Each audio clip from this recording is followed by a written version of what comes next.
My husband's parents stated that I would never integrate into their exclusive social circle, resulting in a lack of invitations to family parties and dinners. The surprising turn of events occurred when, on one occasion, a billionaire unexpectedly showed up at a dinner and perplexed asked, "Where is my daughter?" This unusual question left my mother-in-law in shock, not knowing what to do.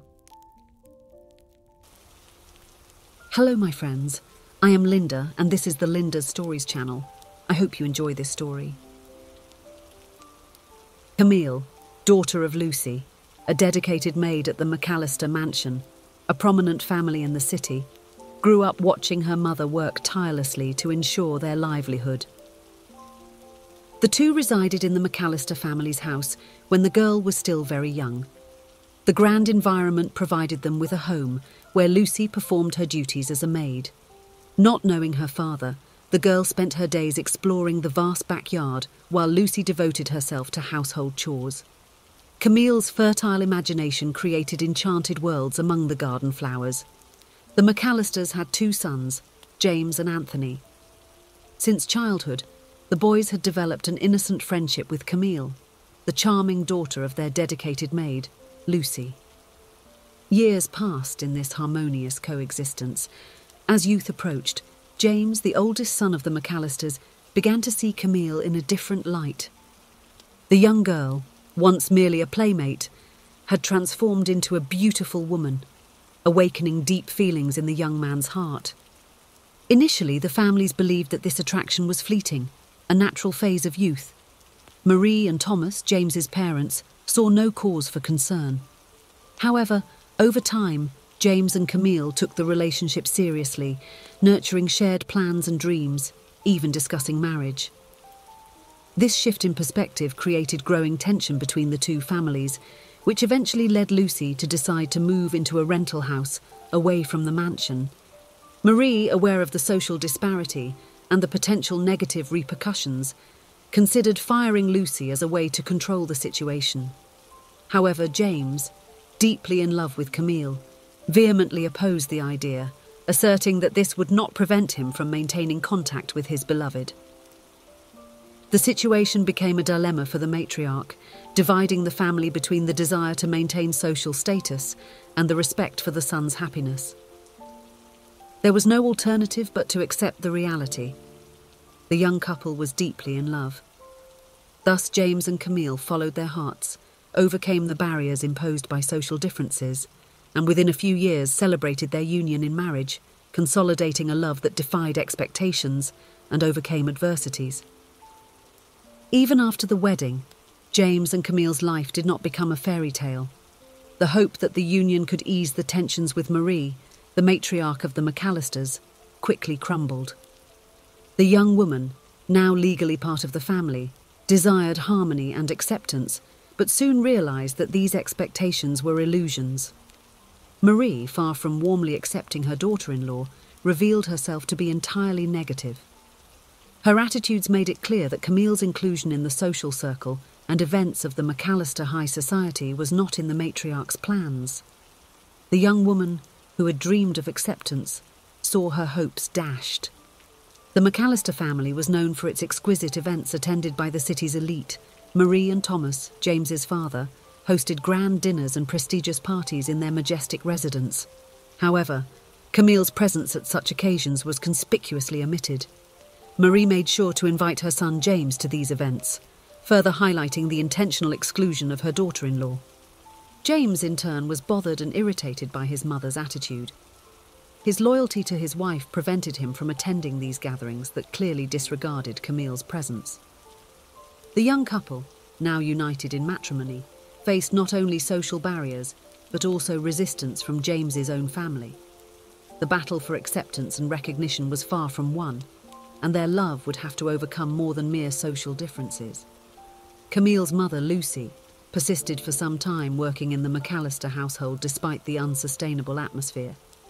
Marie, misguidedly, blamed Lucy as if she had schemed for James to fall in love with Camille, interpreting the relationship as a premeditated maneuver. In light of this delicate situation, James, who held a special affection for his mother-in-law, recognized the difficulty she was facing. Showing compassion, he offered Lucy the option to leave her job at the McAllister house, assuring her that he and Camille would take care of her expenses. However, determined and accustomed to work, the mother-in-law did not want to abandon her activities. Noticing Lucy's desire to stay active, James showed even more of his generosity. He proposed a quieter position for her as a maid in one of his offices, offering not only a more comfortable environment, but also ensuring a decent livelihood. This gesture not only eased family tensions, but also highlighted James's concern for his mother-in-law's well-being. Camille's gratitude for her husband's gesture grew even more, consolidating the mutual understanding and support that strengthened the foundation of their marriage. As time went on, the dynamic between Camille and the McAllister family remained stagnant, and the young woman, exhausted from futile attempts to bridge the gap, finally gave up. Tired of investing energy in a relationship that seemed doomed to distance, she tacitly accepted that harmony between them was an unattainable achievement. Camille and Lucy, despite always being people of unwavering and generous character, continued to be treated with indifference by the McAllister family due to their social status. An injustice that, to Camille, became increasingly absurd. The couple's life took an even more challenging turn when Lucy fell gravely ill. Camille, maintaining her compassionate nature, stayed by her mother's side, providing constant care. Lucy, now dealing with a weakened health condition, went through long periods of hospitalization. Her mind oscillated between the present and the past, often diving into hallucinations and reliving stories of a youth marked by regrets. While Lucy remained bedridden, she began to repeatedly pronounce the name of a man, leaving both Camille and James puzzled, as they did not understand what it was about. The couple's faces were marked with confusion as they tried to comprehend the woman's disjointed words. Amidst these uncertainties, the family faced a delicate moment where the past, relationships, and secrets began to intertwine in unpredictable ways. One day, when Camille stepped out to get some fresh air, James stayed in the room with his mother-in-law, providing her company during a visit. In a moment of apparent lucidity, Lucy seized the opportunity to share something significant with her son-in-law. "James, my dear, I need to tell you something," Lucy began. Her eyes reflected momentary clarity as she continued. "Camille's father is alive." The words were unexpected, and James, surprised, absorbed every syllable. Lucy went on, asking James to look for this man, providing his name and the necessary information. "My daughter is suffering so much. I regret so much not having told her about her father," she confessed. The impact of the revelation reverberated through James. The idea that Camille had a father kept secret left him perplexed. However, doubts began to surface in his mind. Was Lucy truly lucid or just delirious? Cautiously, he decided to investigate in secret, avoiding causing discomfort to his wife. While discreetly investigating the name provided by Lucy, James came across information that left him shocked. Upon seeing the man's picture, he immediately recognized his identity as someone well known, and also noticed a striking resemblance to his wife, Camille. This intrigued him even more, fueling his determination to uncover the truth behind this story. A few days later, James tried again to question Lucy about Camille's father, but she did not seem to remember the conversation from the previous day. He soon found himself without answers and decided to wait a little longer. As days passed, Lucy's condition reached a critical point, and she finally rested. The loss of such a beloved woman was a profound blow for the couple and for all who knew her. The pain of farewell was intense, marked by the longing for such an essential maternal figure. The son-in-law, sensing the sensitivity of the issue, decided to temporarily set aside the matter concerning Camille's father. The family faced their grief by celebrating Lucy's life while dealing with the challenge of moving forward. Her absence marked a difficult period, but everyone came together to overcome this loss and face whatever the future held. After some time, James was preparing to broach the subject with his wife about the possibility of her having a living father. She was so fragile from the loss of Lucy that he couldn't bring himself to do it. Meanwhile, At the McAllister household, they were already preparing for yet another one of their glamorous parties, as usual. The atmosphere was filled with luxury and beauty as Marie and Thomas eagerly awaited to flaunt and inflate their egos before the city's elite. However, once again, Camille and her son James were overlooked and excluded from the event. The party began, and everything seemed to proceed as expected. Influential guests arrived, enjoying the elegant cocktail. It was then that Marie and Thomas received news of the arrival of an illustrious guest, Peter Wade. They felt flattered that he had accepted the invitation, hoping to impress the renowned businessman. Peter entered the hall with a somewhat lost look, as if he were searching for something. He approached Marie and Thomas, who were beaming at his presence. However, as soon as the welcomes were exchanged, Peter surprised everyone with a direct question. "Where is Lucy? And where is my daughter?" Perplexity overtook Marie and Thomas at Peter's unexpected question. Not understanding who he was referring to as his daughter, they confusedly inquired about the identity of the supposed heiress. Peter, meanwhile, was looking for Lucy and the daughter named Camille, leaving his mother-in-law Marie in shock. Marie's face displayed an expression of surprise and confusion as she tried to grasp the situation. The response came in a striking manner when Peter showed a yellowed letter left by Lucy, which had the address of the McAllister family. That glamorous party was not his destination that night. Peter was in search of answers. The explanation began to unfold when Marie and Thomas shared that Lucy had worked and lived in their house, and that perhaps this could be a connection to the address on the letter. But unfortunately, she had passed away. The news of Lucy's death hit Peter like a shock, and he wondered how she could have sent that letter. Upon observing the date of the letter he had received, Peter was astonished. Marie confirmed that the letter had been sent 2 days before Lucy's death.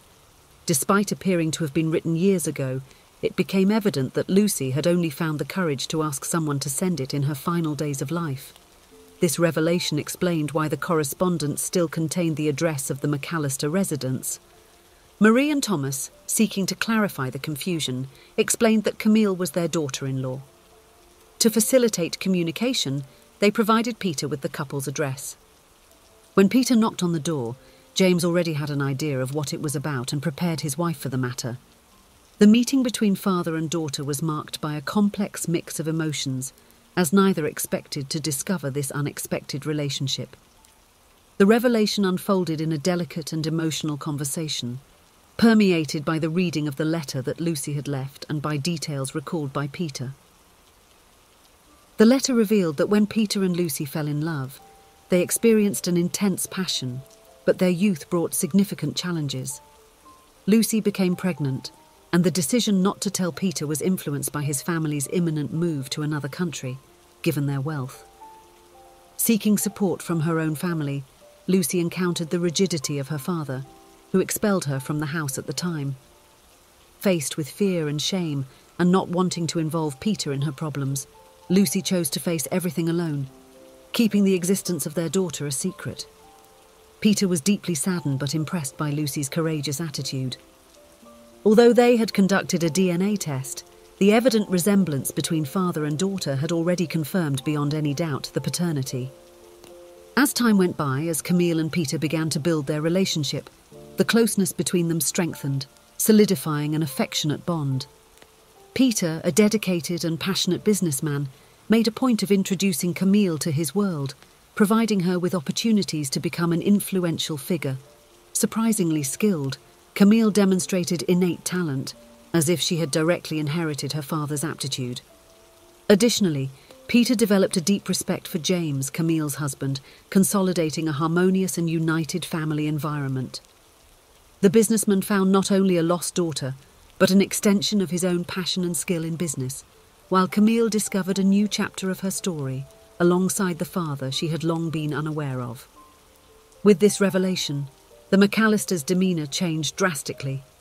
Marie suddenly transformed into an apparently loving and caring mother-in-law, frequently extending invitations for Camille to visit her home.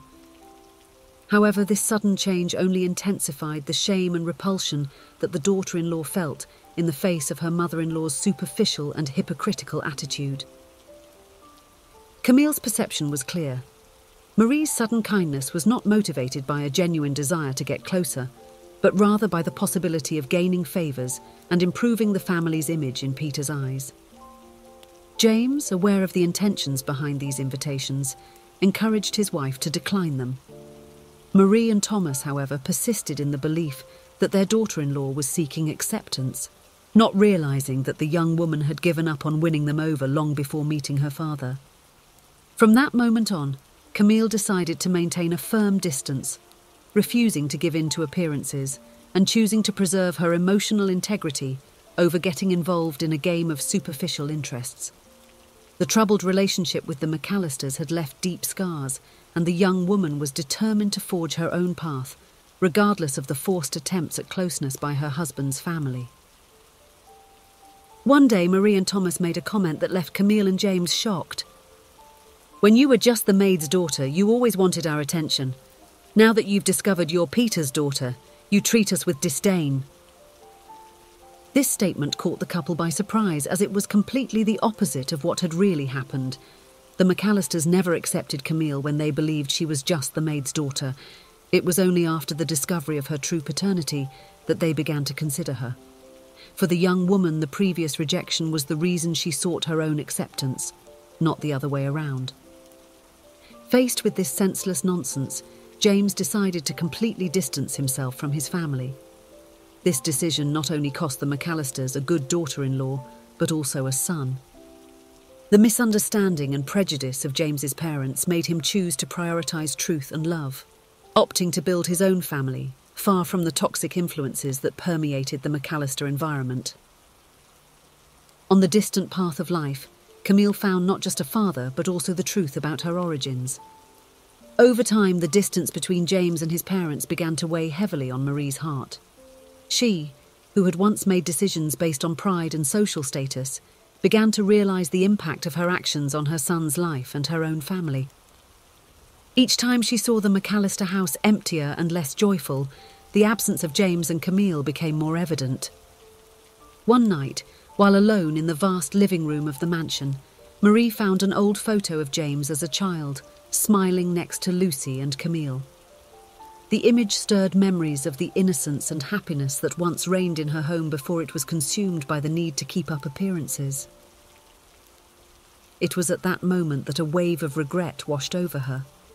Marie began to reflect on how her actions had driven away the people who mattered most. She realised that, in trying to protect the family's reputation, she had sacrificed her relationship with her own son and daughter-in-law. The void left by the absence of James and Camille was profound, and the weight of her actions began to suffocate her. Determined to correct her mistakes, Marie decided to seek out James and Camille. She knew it wouldn't be easy, but she felt she had to try. "James, Camille," Marie began, her voice trembling. "I know I've made many mistakes, and that my actions have deeply hurt you. There is no excuse for what I've done, and all I can do is ask for your forgiveness. I miss you so much, and I want to try to rebuild our family, if you would still give me that chance." From that moment on, Marie began to change her attitude. She started visiting James and Camille regularly, no longer as the authoritarian matriarch, but as a mother and mother-in-law genuinely interested in knowing and respecting the life they were building together. The path to reconciliation was long and required patience and understanding, but gradually, the family healed. In the years that followed, the McAllisters became a closer-knit family, and Marie, with humility, found peace alongside James, Camille and her father Peter, rediscovering the joy of being part of a family, founded on love and acceptance. If you enjoyed, please give it a like and subscribe to the channel. Leave a comment with a number from 1 to 5 to let us know how much you liked the story. Also, watch the video that is currently on your screen. See you soon.